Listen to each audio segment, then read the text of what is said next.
How's it going, guys? Coffee here. Today I wanted to go over the too long didn't watch recap of the Diablo 4 Season 2 dev talk that they released.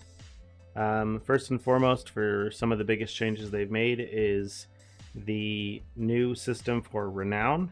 All characters will have all Renown rewards available immediately, so we'll no longer be needing to run anything in order to unlock those extra Paragon levels, or the extra skill point potions, things like that. The experience and monster levels have been adjusted, so monster levels are back to what they were prior to Season 1, where monsters will always be on your level, even in World Tier 3 and 4. I know for Season 1 they added it to where they would trail behind you by like 5 levels because they were highly incentivizing running nightmare dungeons. So that's been removed and they're back to what they were before. So it's just even more experience again because you're not killing low level monsters.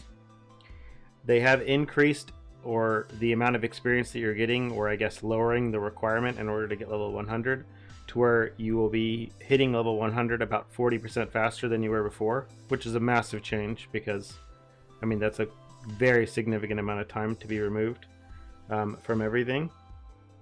And then they're saying incense now grant a bonus to experience and they persist after death. So that's always good. Hopefully that means they persist after logging out as well, but that will be wait to be seen.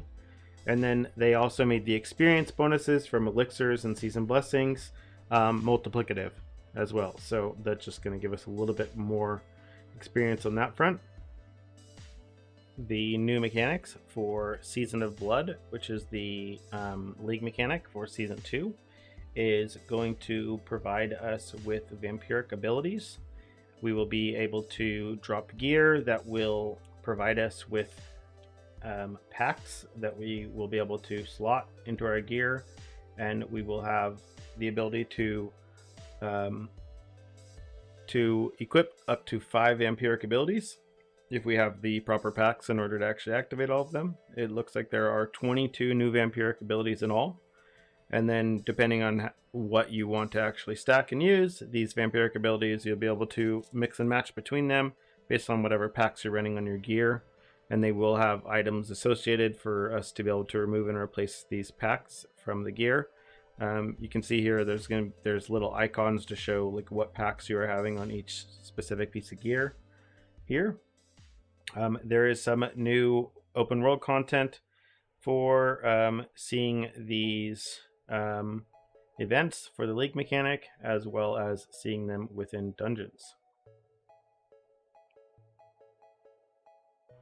In regards to nightmare dungeons, they have adjusted some of the more annoying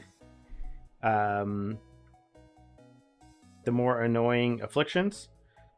Such as backstabbers, which used to just deal like 250% more damage.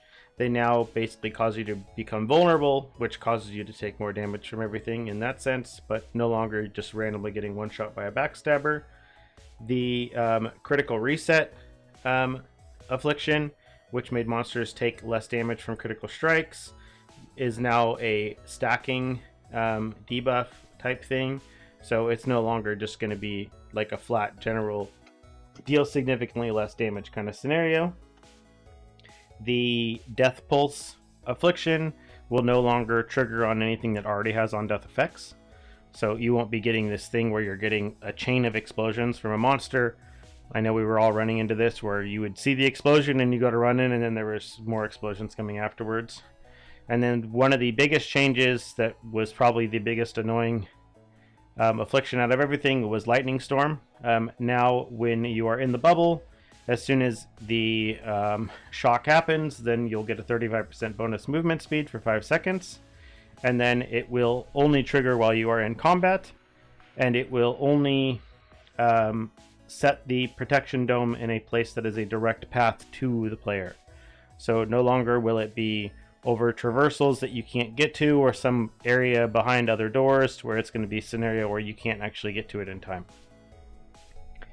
The drifting shade has had the duration reduced as well, and then he doesn't respawn as frequently either.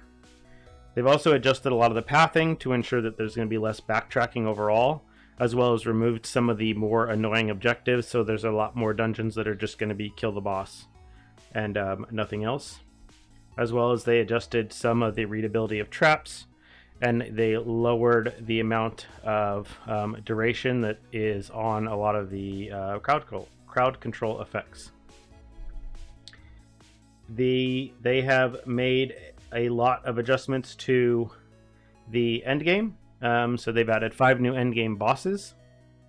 There's kind of a progression in regards to unlocking some of these bosses. The new highest boss is Duriel, and it is a level 100 boss. That is supposed to be, I guess, harder than Uber Lilith, from what they're saying. I guess that'll be seen when we actually get there. And then they've also increased and adjusted their rewards on them accordingly. So for the Duriel boss fight, you are guaranteed to get uniques that are at the maximum item level of 920 every single time. So if you're getting that, you know you're getting a unique that cannot be found. I guess you're not going to find a higher item level on anything else. As well as the chance for the Uber unique drops have been significantly increased, to the point where they're basically saying everyone should know at least somebody who has these. Whether or not that's actually going to be true, we're going to find out. Yeah, other than that, in regards to the endgame activities, they have increased the experience that you are getting in the open world and the amount of experience you're getting from quests, things like Tree Whispers from Helltide. They've also lowered the timer on Legion events, so they occur more frequently. They occur every 25 minutes now instead of every 30, as well as they made world bosses spawn every 3.5 hours instead of every 6 hours. So this should be just even more events and more things to kind of pull people out of just the pure Nightmare Dungeon loop. The other biggest thing in regards to the itemization is when you are in World Tier 3, you will no longer see any rares that drop below Sacred. Everything will drop as Sacred. Anything below Sacred will just turn into materials automatically. And then when you are in World Tier 4, you will not see anything lower than Ancestral Rares. Those will all just automatically be turned into materials, which is going to help a lot with the running into the situation where you're just constantly having to cycle your inventory every single dungeon, which a lot of your time was just spent either looking through gear or, again, having to vendor constantly.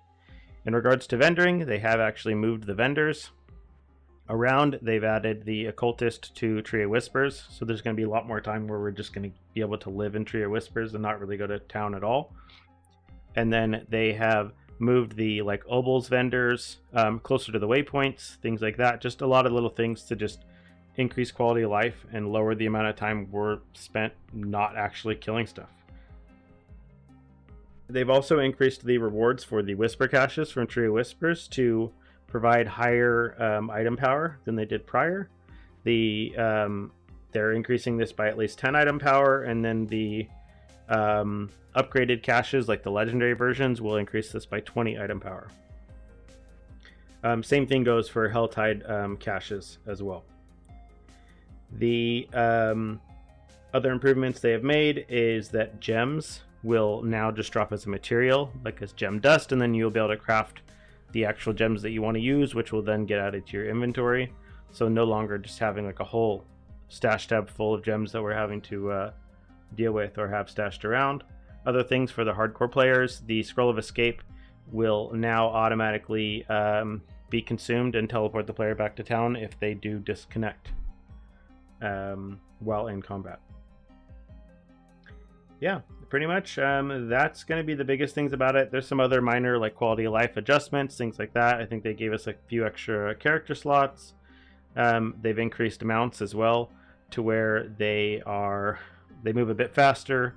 The cooldowns on everything in regards to them have been lowered, as well as they added the jump for traversals to run automatically, and then I think they increased their movement speed by 15%.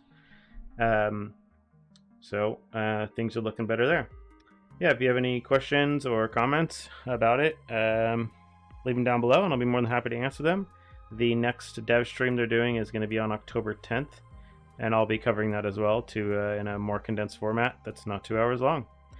So I'm looking forward to the next league. Hopefully we get at least a few weeks of content out of it, but we'll see. Other than that, see you in the next one.